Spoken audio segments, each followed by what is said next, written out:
एक बार एक नगर में बुद्ध सबको अपना प्रवचन दे रहे थे।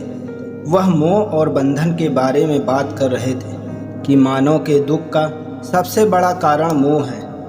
मानव का स्वयं को कहीं भी बांधना दुख का कारण है। जहाँ भी मोह होगा, बंधन होगा, वहाँ दुख जरूर होगा।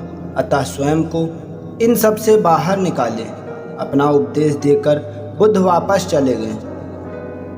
अगले दिन एक व्यक्ति बुद्ध के पास आया और बोला, हे बुद्ध, मैं जानता हूँ कल का उपदेश आपने मेरे लिए दिया था। मैं आपकी कही बात समझ गया हूँ। मैं अपने सारे बंधन तोड़ आपके पास आया हूँ, सब मोह छोड़कर। कृपया मुझे अपने साथ रखें। अब मेरा मकसद केवल सत्य को अपनाना है। बुद्ध मुस्कुराए और बोले, तुमने कौन कौन से बंधन त्याग दिए हैं? व्यक्ति बोला, मेरे घर पर मेरे माता पिता हैं, मेरी पत्नी और मेरा छोटा बच्चा भी है। मेरी पत्नी बेहद बीमार रहती है।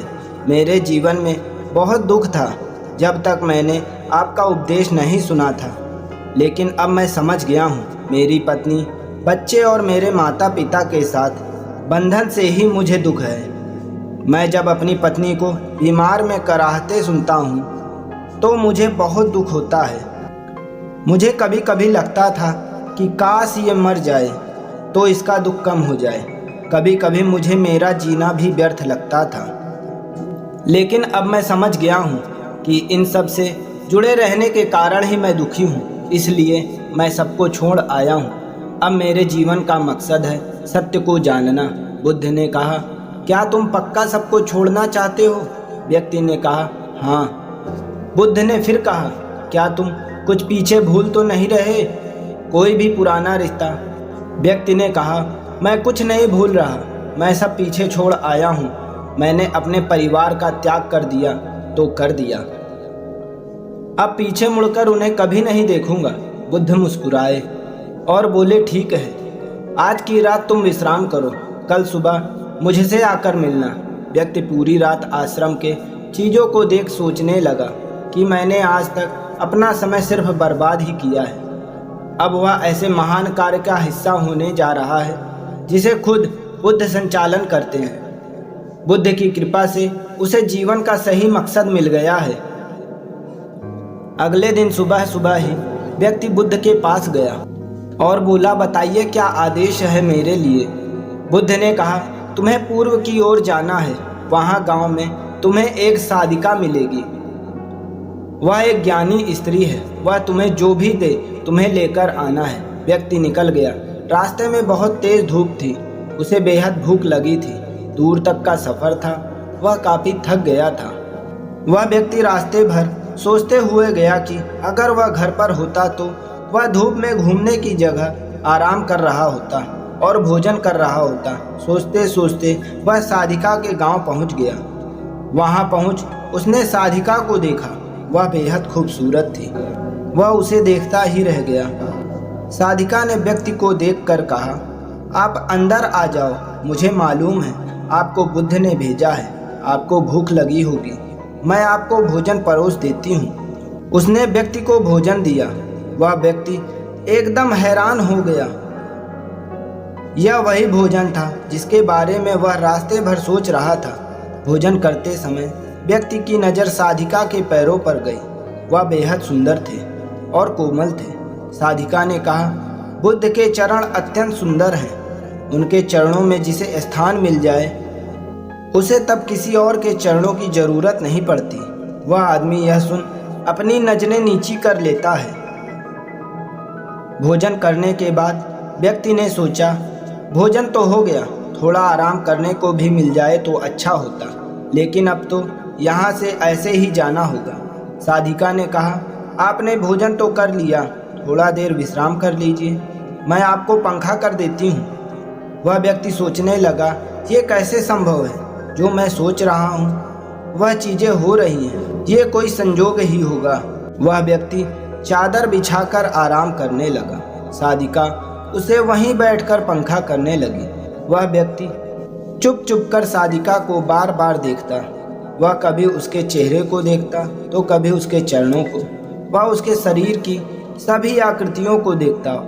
और मन ही मन सोचता कितनी सुंदर स्त्री है, एकदम शांत, सुंदर, प्यारी वाणी, इसे तो मेरी पत्नी होना चाहिए था। वह मन ही मन सारिका के लिए कई सारी कविताएं बना चुका था। थोड़ी देर बाद उसे याद आया कि उसे वापस भी जाना है। सारिका से उसने कहा, अब मुझे चलना चाहिए। जाते समय व्यक्ति ने सोचा, एक बार सारिका को फिर से ध्यान से देख लेना चाहिए, इतनी सुंदर स्त्री है। तभी सारिका ने कहा, शरीर में कुछ नहीं रखा, इसमें तो बस मांस, मज्जा, हड्डी, रक्त का जोड़ है। यह सुन व्यक्ति घबराया और बोला, क्या आप अंतर्यामी हैं?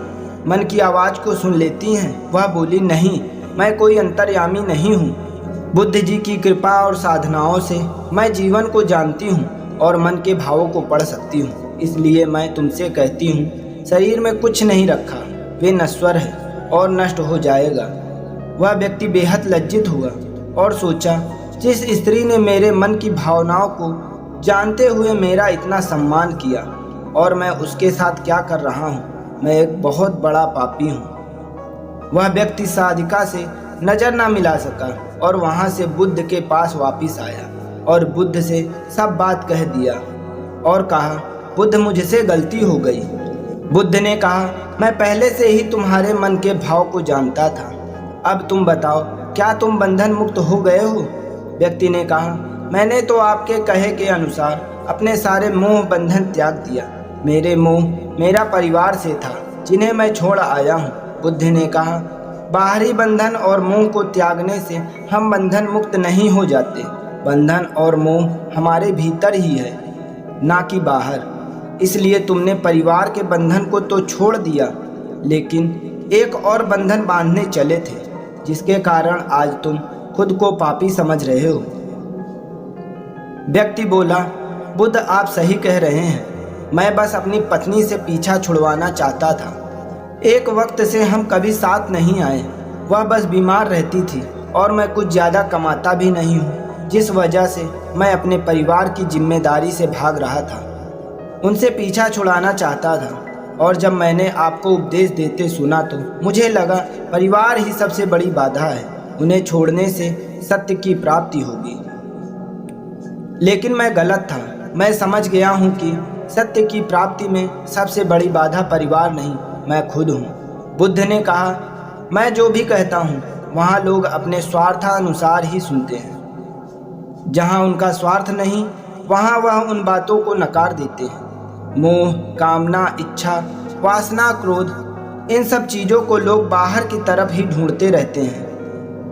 कामना से इच्छा पैदा होती है, इच्छा से वासना, और वासना ना मिले तो क्रोध पैदा होते हैं। यह सब एक दूसरे से जुड़े होते हैं। आपने देखा होगा, जब भी आपको क्रोध आता है, आप उसका जिम्मेदार दूसरों को सौंप देते हैं कि उसकी वजह से मुझे क्रोध आया है। हम कभी यह नहीं कहते कि उसके कारण हमें गुस्सा आया है, जबकि क्रोध हमें हमारे वजह से ही आते हैं। अगर आप चाहें तो क्रोध नहीं आएगा। इसी तरह बंधन बाहर नहीं होते, हमारे मन में ही होते हैं। इसी तरह मन से ही और मन के बंधनों के कारण ही दुख भी पाते हैं।